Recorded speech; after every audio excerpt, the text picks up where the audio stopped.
मैरोनमी के पर और तार, ये दोवें चीज़ां पखे दे नाल अटैच ने। छत वाला पखा, बरकी आला पंखा, वो चीज़ जिहदे नाल हवा चलते ने, माखी उहदा छज्जा, पासा, पहलू, छप्पर। ते पखे दे हवाले नाल डिक्शनरी असी जदों सारियां डिक्शनरीज तो उन्हां दे सिनोनिम्स ले तो सानू पता लगा कि पखा और उहदे मीनिंग्स नू लिया तो सिर्फ एक लफज पखा 11 मुख्तलिफ माने देंदा है।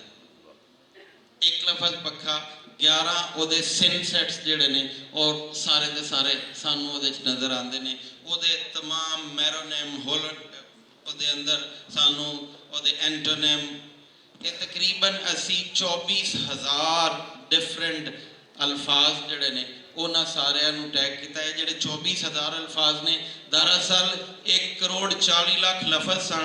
तो 1,40,00,000 लफजां नूं जदों असी स्टडी किया तो पता लगा कि 24,000 लफज ने जिहड़े बार बार इस्तेमाल होके तो 1,40,00,000 लफज बन गए।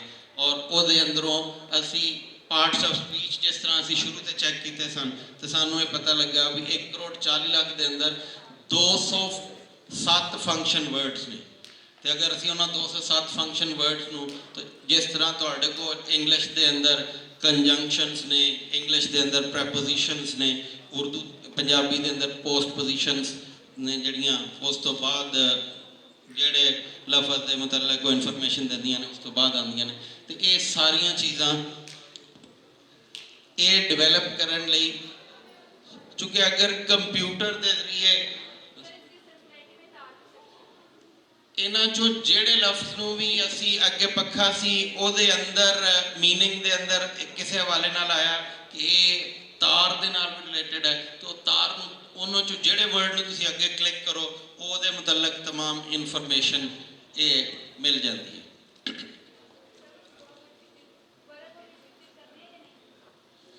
एक ही लफज वो नाउन के तौर पर भी इस्तेमाल होता है, वो मुख्तलिफ सेंस वर्ब के तौर पर भी इस्तेमाल होती है। ये उस हवाले नाल ओदी नाउन वर्ब एडजेक्टिव एक ही लफज जड़ा साढ़े कोल मसलन ये सारियां चीज़ां सानू नज़र आंदियां कि ये हर एक के हवाले नाल ओदा होलोनिम, ओदा हाइपरनिम, ओदा तमाम चीज़ां साढ़े कोल इस तरह ये इन्फॉर्मेशन लिखी जा सकती है।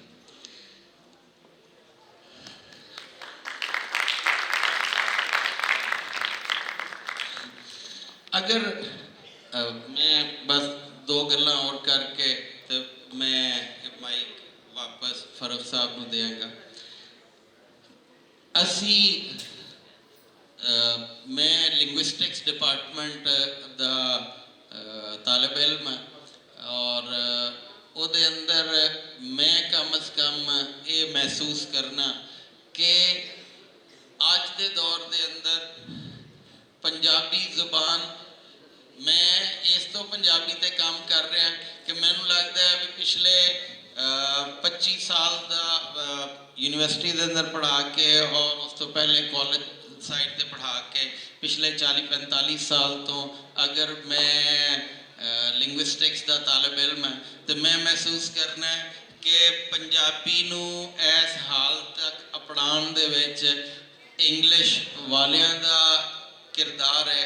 तो हुण मैनू लगता है कि अज अगर मैं अज के सैशन में भी देखा और पिछले 2 साल जिन्ना पंजाबी लैंगुएज के उत्ते काम होया उस काम में भी देखा तो मैनू लगता भी जिन्ना नुकसान इंग्लिश वालियां ने पंजाबी का किया सी कि उन्हें हर वेले ये तसव्वुर दिता बई अंग्रेजी बोलने दे नाल शायद बंदा रह सकता है तो जे अंग्रेजी ना बोली तो शायद बंदगी चों ही बाहर किते निकल जाइए। वो असी ये तासुर दिता तो वो वापस पंजाबी दे उत्ते और लोकल लैंगुएजेस के उत्ते काम करके तो थोड़ा बहुत अपना पिछला कर्ज वो वापस कर रहे हैं। और इस चीज़ के हवाले नाल जिन्ने काम ने ये मुकम्मल नहीं होया, ये काम अगर मजीद करिए तो पंजाबी के अंदर कोई किताब इस टाइम हज़ारां किताबां इंटरनेट के उत्ते पईयां लेकिन कोई एक किताब भी कंप्यूटर रीडेबल नहीं है, चूँकि पंजाबी के अंदर कोई उन्होंने कोल OCR टूल नहीं है जिहड़ा पंजाबी उस टैक्सट नूं रीडेबल कर देवे। इस तरह कोई टैक्सट हुण तक टूल मौजूद नहीं है कि अगर वो टैक्सट है तो उस टैक्सट नूं वो रीड लाउड करके तो पढ़ के सुना सके। तो जिसका नतीजा है कि उर्दू के अंदर भी ये मौजूद है और इंग्लिश के अंदर भी मौजूद है कि अगर तुसी पढ़ना नहीं चाहते, तुसी सुनना चाहते हो तो आराम नाल वो सारियां चीज़ां कीतियां जा सकदियां।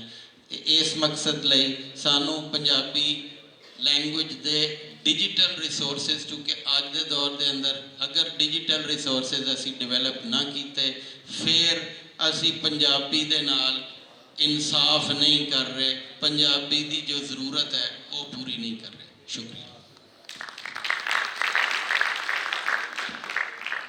शुक्रिया आसिफ साहब। हुण मैं राजा साहब को दावत देवांगा कि वो अपने ख्यालात का इजहार करन। अस्सलाम वालेकुम जी। मेरा नाम प्रोफेसर डॉक्टर राजा नसीम अख्तर है। मेरे को कितना टाइम है, कितनी देर में गल कर सकना? 15-20 मिनट। Thank you. सब तो पहले तो मैं अपना तारफ़ कराँगा कि मैं प्रोफेसर डॉक्टर राजा नसीम अख्तर नाम है। कोई मेरे ख्याल में 35-36 साल हो गए मुझे मैनू टीचिंग के नाल एसोसीएटेड। एक तो मैं मदद कराँगा कि मैं कोर्स विच बहुत कराँगा तो मैनू लाइक वेरी नेचुरल के एक लैंग्वेज तो दूसरी और पंजाबी, चूँकि जिस तरह आसिफ साहब ने कहा तो मैं अगर स्विच करें तो माफ़ करना, क्योंकि मेरा कोई मकसद कोई होर दसना नहीं, बल इट्स नेचुरल के एक जगह तो दूसरी जगह तो चले जाते। मेरी जी पहली डिग्री सी वो इंग्लिश लिटरेचर पंजाब यूनिवर्सिटी तो उस तो बाद मैनू कुछ थोड़ा 1988 विच मेरी यूनिवर्सिटी वाले ने इस्लामाबाद भेजा diploma in teaching English as international language था। तो उस बेस पर मैंने स्कॉलरशिप मिल गया इंग्लैंड जाने का। यूके स्ट्रैथक्लाइड यूनिवर्सिटी में कर रहे थे तो मेरा जो सुपरवाइज़र सी वो सिंटैक्टिशियन था, तो उन्होंने शौक सी कंपाउंड वर्ड्स का काम करना।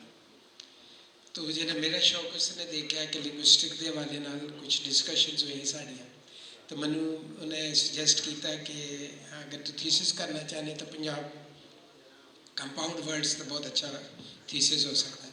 मैंने भी शौक हो गया कि कंपाउंड वर्ड्स मेरे ख्याल सारे पता होगा कि 2 वर्ड मिला के एक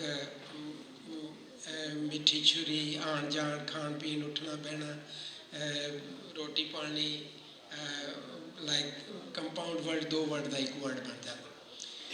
अच्छा, जब मैं ये सिर्फ बता रहा हूँ कि हमारा पंजाबी के साथ कितना लगाव है और सानू के प्रॉब्लम्स हैं। मैं राज़ी हो गया। उन्हें मैंने कहा जी अच्छा डेटा कलैक्शन सब तो बड़ा जड़ा मसला मैंने पै गया कि हुण डेटा कितों आए। तो उत्थे एक सरदार साहब सन, उन्होंने मुलाकात हुई, वो स्कूल टीचर सन उत्थे, उन्होंने बड़ी मदद की थी डेटा कलैक्शन दे विच।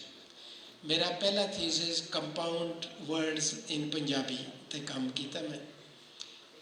वो मेरा पहला तकरीबन बड़ा इंटरेस्टिंग थीसिस होया। मैंने बड़ा अच्छा लगा कि और बड़ी दिलचस्पी पैदा हो गई कि बड़े खूबसूरत जो काम है करने वास्ते। उस तो बाद मैं वापस आ गया, 3 साल बाद दोबारा PhD करने गया तो मैं पंजाबी ते काम किया। चूँकि मेरी बैकग्राउंड पंजाबी से मैंने बाई रिसर्च उन्होंने एक्सैप्ट कर लिया एसेक्स यूनिवर्सिटी। एसेक्स यूनिवर्सिटी गया तो पहला काम मैंने सुपरवाइज़र ने मैंने कुछ चंद सवाल पूछे पंजाबी ग्रामर के बारे कि केस मार्किंग की चीज़ होती है, एग्रीमेंट की चीज़ होता पता है तेनों? बिल्कुल मैं बिल्कुल ज़ीरो ग्राउंड पर सी कि मैंने कोई पता नहीं। कि उसने मैंने कहा कि अच्छा इस तरह करके तेरे को 3 महीने जाके पहले पंजाबी ग्रामर सीख के आ। फिर मैं पंजाबी ग्रामर दी किताबां सीखियाँ, फिर मैं देखा कि सेंटेंस किस तरह बनता है, आप एग्रीमेंट किस तरह होता है, हर एक नाउन फ्रेज नू जेंडर लाना है, फेमिनिन या मैस्कुलिन लाना है। मेरे ख्याल तुहानू भी ਆਈਡੀਆ ਹੋ ਗਿਆ ਹੋਏਗਾ ਕਿ ਹਰ ਜੈਂਡਰ ਨੂੰ ਕੋਈ ਸਾਈਨ ਕਰਨਾ ਹੈ।